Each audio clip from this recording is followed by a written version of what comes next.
Imagine picking up your suitcase at the airport, and it's not yours. Inside, you find secrets about a stranger that pull you into an unexpected adventure. This is that story.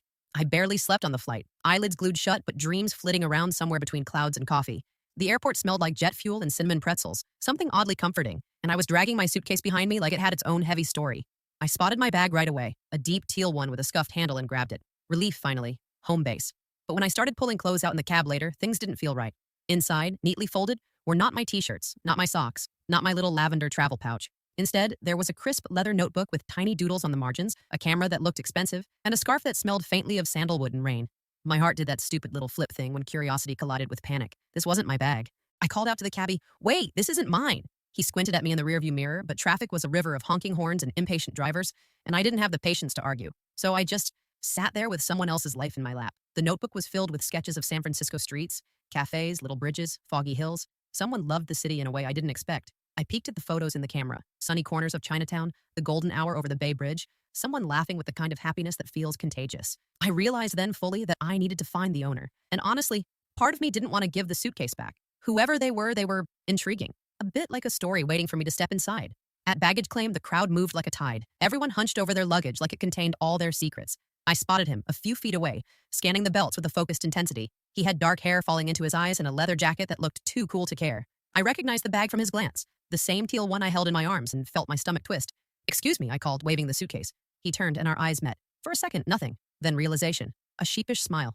"Oh, wow, that's mine," he said, and I could hear the relief in his voice like he'd been chasing it all day. We ended up standing there, awkwardly laughing, trying to explain ourselves over the roar of the carousel. Finally, I suggested, "Why don't we just meet later, exchange these properly?" "Maybe." I trailed off, not knowing why I was suggesting the city as our meeting place, not just a neutral parking lot. "Yeah," he said, grin spreading. "I'd like that." So just like that, a wrong suitcase turned into a plan. And I didn't know it yet, but this little mistake would drag me through the kind of day that would feel like a movie. San Francisco as our set, secrets in a bag, and maybe something more waiting behind each corner. Do you think a small accident can lead to a meaningful encounter? I decided to wander the terminal a little while he went to park his car, which felt strangely exciting, like this wasn't just a suitcase swap anymore.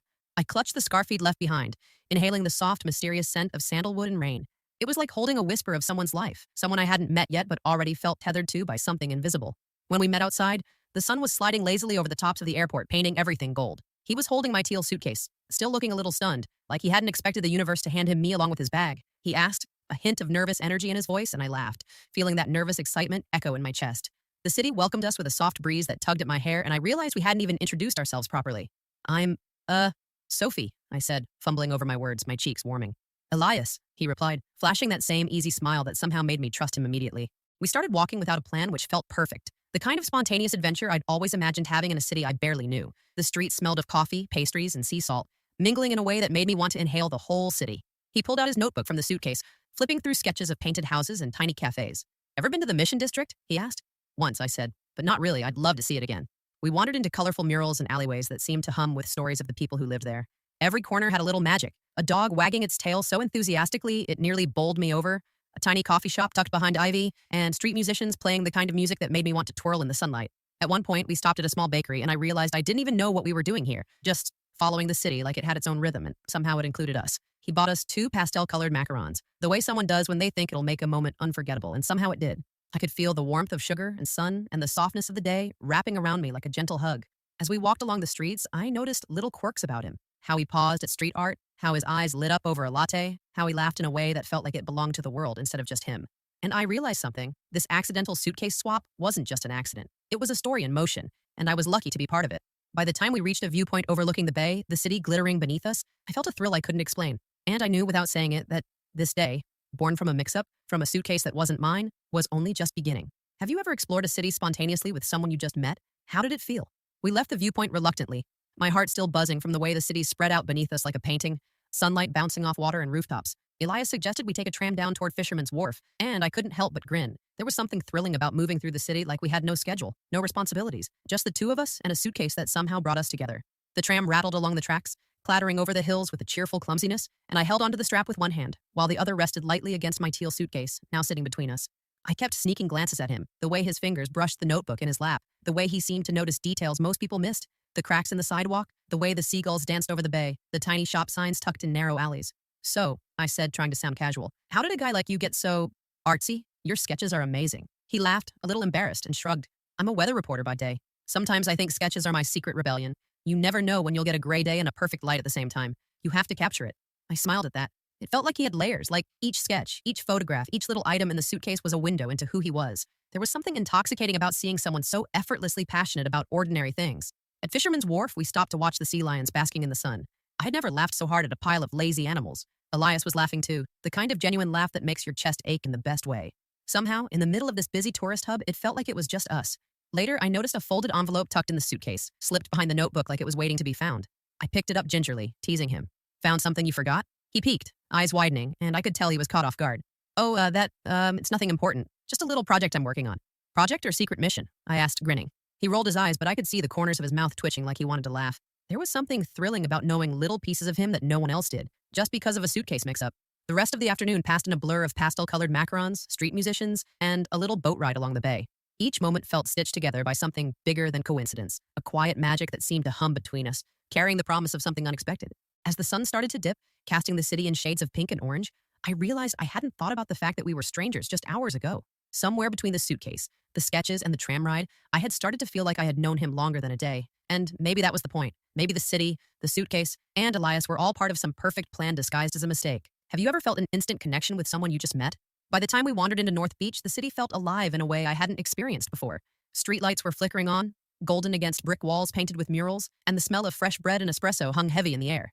I realized I hadn't noticed how much time had passed. It was like we were in a bubble, stitched together by the small accident that brought us here. Elias kept glancing at the suitcase, occasionally flipping through his sketches like he was remembering pieces of the day he had already lived but couldn't forget. I found myself stealing glances at him too, at the way his eyes crinkled when he smiled, at the gentle way he pointed out things only he seemed to notice, like a hidden alley or a cafe tucked behind vines. I think we should get something to eat, he said, suddenly looking shy, which caught me off guard. I know a little place around the corner. Best garlic bread in the city. Probably better than anywhere else. I laughed because of course he would know, this city his playground, and I felt that flutter again, the kind that makes your stomach feel like it's floating. Lead the way, I said, and we slipped down the narrow street, elbows brushing occasionally, a spark each time. The cafe was cozy. Tiny tables pressed close together, walls lined with black and white photos, warm golden light spilling over the wooden floor. Elias insisted I try the garlic bread even though I was full from the macarons and I didn't resist. Somehow it tasted like magic, like the city itself had baked it just for this day. We talked about everything and nothing.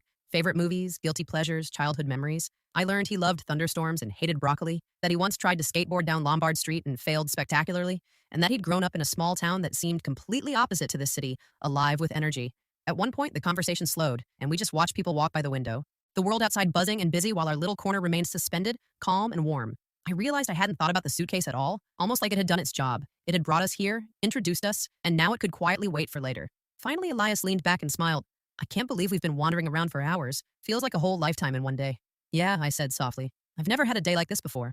Accidental or not, I'm glad it happened. He nodded, eyes catching the light in a way that made my chest tighten just a little. There was something unspoken between us now, something delicate and bright, like the first star appearing in the evening sky. And I realized that maybe this day, born from a simple luggage mix-up, had turned into something more than just an adventure. It was the start of a story I wasn't ready to end anytime soon.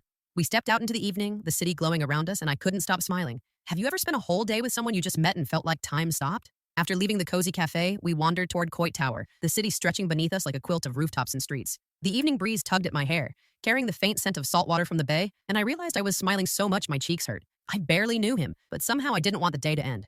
Elias led the way up the winding streets, pointing out murals I would have walked past without a second glance. See that one? He said, gesturing to a mural of a fox peeking through flowers. It's my favorite in the city, something about how mischievous it looks. I laughed, feeling the warmth of the moment in a way that had nothing to do with the weather. It is mischievous, I said, just like someone I know.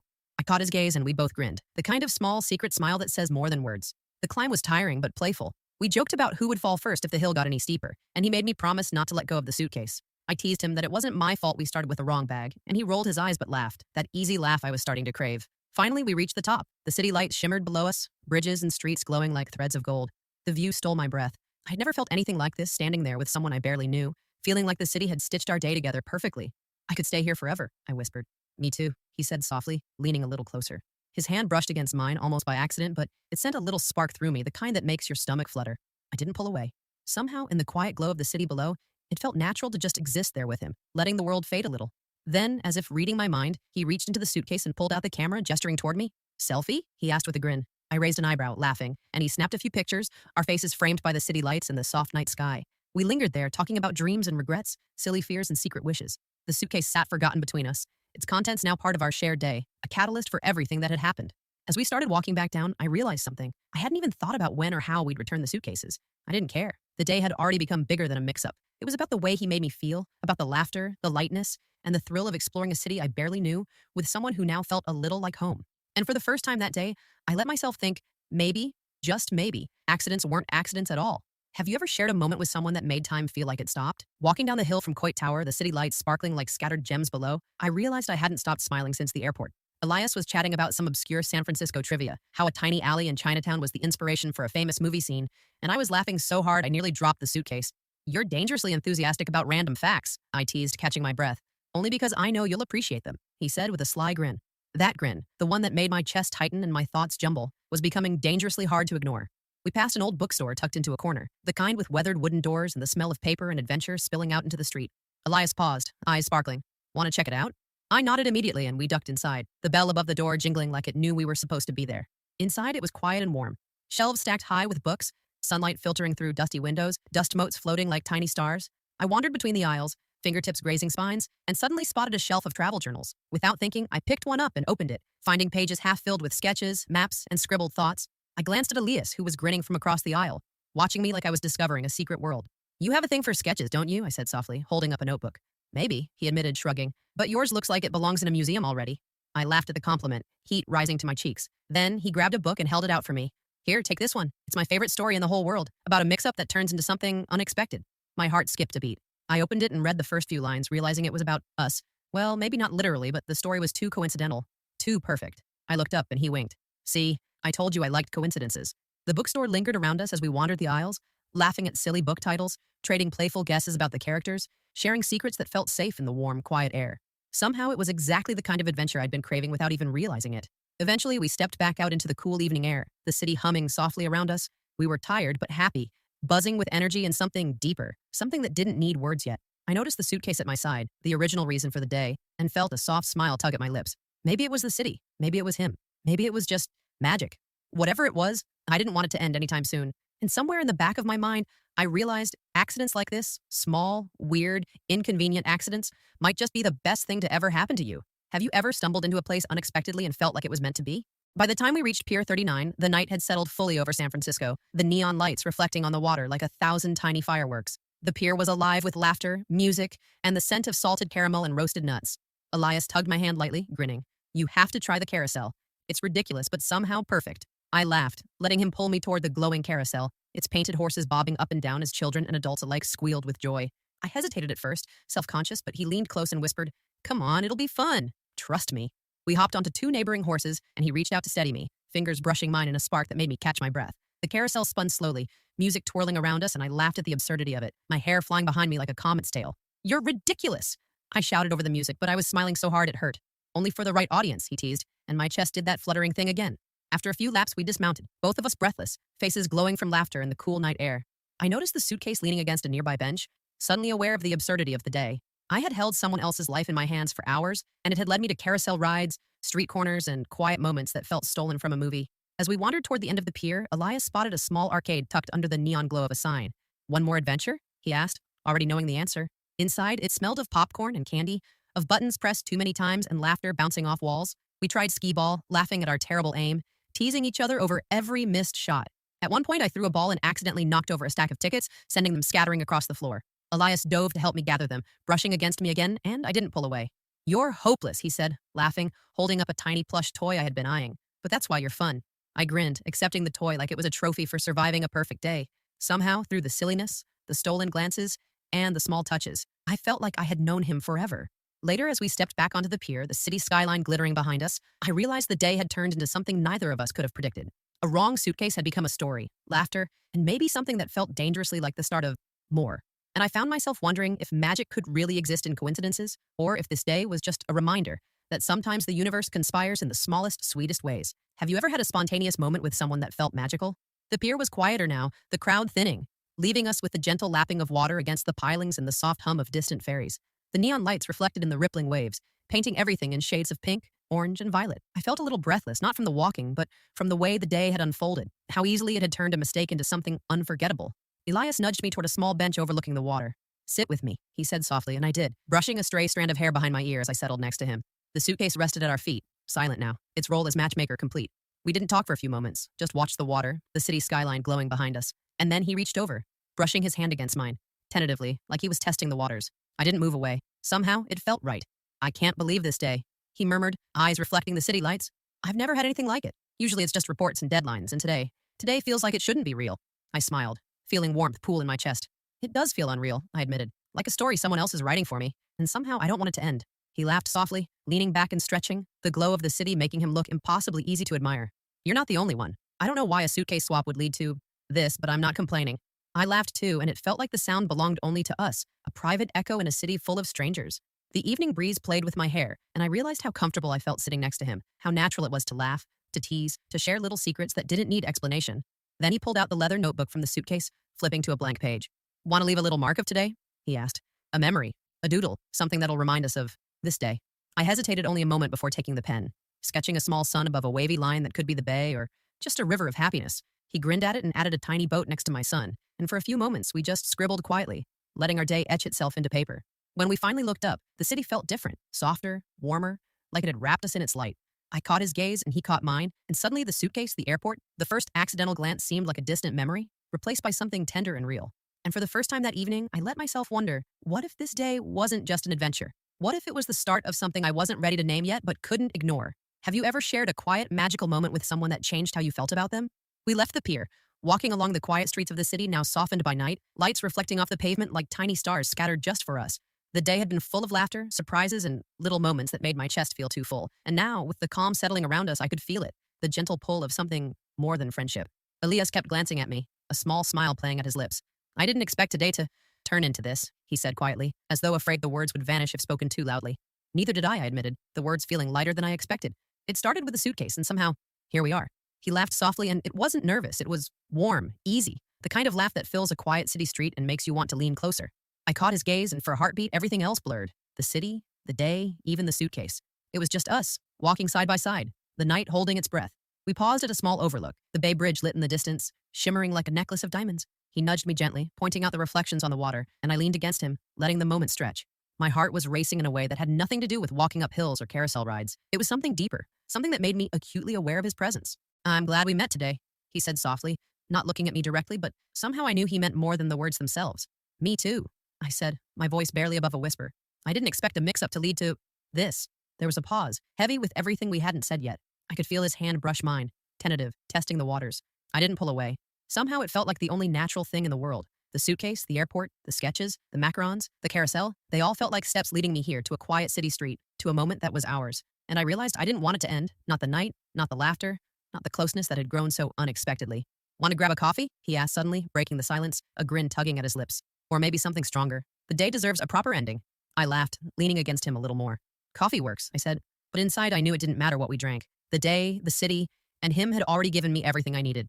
We walked toward a tiny late-night cafe, hands brushing occasionally, the quiet hum of the city around us making it feel like our own private world. And I realized, with a thrill I couldn't ignore, that sometimes the wrong suitcase, the smallest mix-ups, and the most unexpected accidents could lead to the most perfect days. And maybe, just maybe, this day wasn't over yet. Have you ever felt sparks in a quiet moment with someone you barely knew? The cafe smelled of fresh coffee and cinnamon, soft light spilling across the wooden tables, wrapping us in warmth. Elias held the door for me, smiling that easy, crooked grin that had been following me all day, and I realized I had been holding my breath without knowing it. We found a small table by the window, the suitcase tucked in the corner like it had finally completed its mission. I ordered a chai latte, he got an espresso, and for a moment we just sat there, letting the quiet settle around us. The city outside hummed gently, distant car horns and laughter blending with the clink of cups. Can I ask you something? He said suddenly, leaning across the table, eyes bright. Of course, I replied, heart thudding a little faster. Do you think maybe we'd do this again? The exploring, the unexpected adventures, just us. I smiled, a warm, uncontainable smile because the answer was already obvious. Yes, I said simply. Absolutely. He laughed softly, a mixture of relief and happiness, and I felt a flutter in my chest. For hours we had wandered the city, laughed at absurdities, discovered secrets, and shared small pieces of ourselves that usually took months to reveal. And somehow, in one day, one accidental suitcase swap had grown into something real, something unforgettable. I glanced at the suitcase one last time, thinking of all the sketches, the photos, the little envelope tucked inside. Funny how something so small could change everything. The suitcase had been the start, the spark, the thread that tied the day together. But now it felt like it belonged to the story, not just to Elias. We walked out of the cafe, the night cool and soft around us. I didn't want to say goodbye, not really, not when the city had already given me so much more than I could have expected. I guess this is where we exchange suitcases for real, I said, trying to keep my tone light though my stomach did somersaults. He chuckled, sliding his bag into my hands while I handed him mine. For a moment, our fingers brushed, lingering, and I didn't move mine away. Thank you, he said softly, for returning it, and for everything today. I smiled, feeling a little shy, a little bold. No, thank you, for making the city feel like magic. We lingered for a heartbeat longer, city lights dancing on his face before finally stepping apart just a little. But this time, it wasn't awkward. It was a promise, a start of something neither of us could have planned, a story that had begun with a mistake and ended with a feeling that lingered long after the suitcase was gone. As I walked away, I felt the city behind me, alive and bright, a witness to a day that had begun with an accident and ended with a spark. And I knew, without a doubt, that sometimes the smallest mix-ups, like the wrong suitcase, could lead to the most beautiful beginnings. Have you ever experienced a day that changed everything unexpectedly?